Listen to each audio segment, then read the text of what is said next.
আমাদের জায়গা থেকে হয়তো যুদ্ধে যেতে পারবো না, কিন্তু আমরা আমাদের জায়গা থেকে ফিলিস্তিনকে তাদের পণ্য বয়কট করে সংযুক্ত করতে পারবো।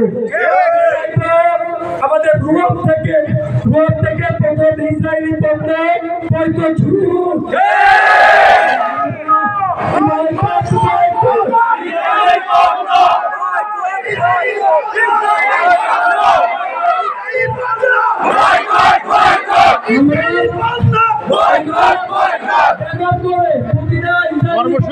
কর্মসূচি কালকে কি হবে, প্রস্তুতি হবে।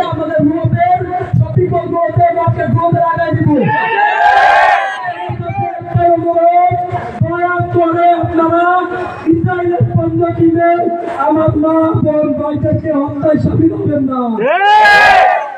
আমি আসলে খুব বেশি কথা বলবো না, এখানে আমরা সবাই অনেক কষ্ট করে উপস্থিত হয়েছি। ইনশাল্লাহ আমাদের এই আন্দোলন, আমাদের এই সংঘাত চলতে থাকবে যতক্ষণ না পর্যন্ত ইসরায়েলে আগ্রাসন বন্ধ হবে।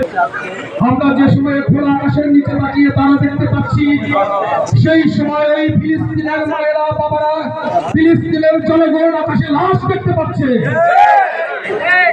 এই ফিলিস্তিনে আমরা যে ভাষায় গিয়ে আমাদের ছোট্ট শিশুকে জড়িয়ে ধরবো, তাদের বুকে তাদের সন্তানদের মস্তকজীবী লাশ দেখতে পাচ্ছে।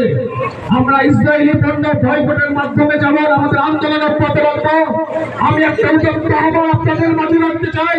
সেটি হচ্ছে এই ফিলিস্তিনের পতাকা যে পতাকা তারা নিশ্চিহ্ন করে দিতে চায়, সেই পতাকা আমরা আমাদের ঘরে ঘরে উত্তোলন করবো। আমাদের ছাদে, আমাদের ঘরে, যেখানে পারি আমরা এই ফিলিস্তিনের আমাদের এই মুসলমানের পতাকা আমরা বহন করবো। ফিলিস্তিনকে নিশ্চয় ওই ভূমিকে নিশ্চিহ্ন করবো, সারা পৃথিবীতে বহু ফিলিস্তিন যাবে। আমরা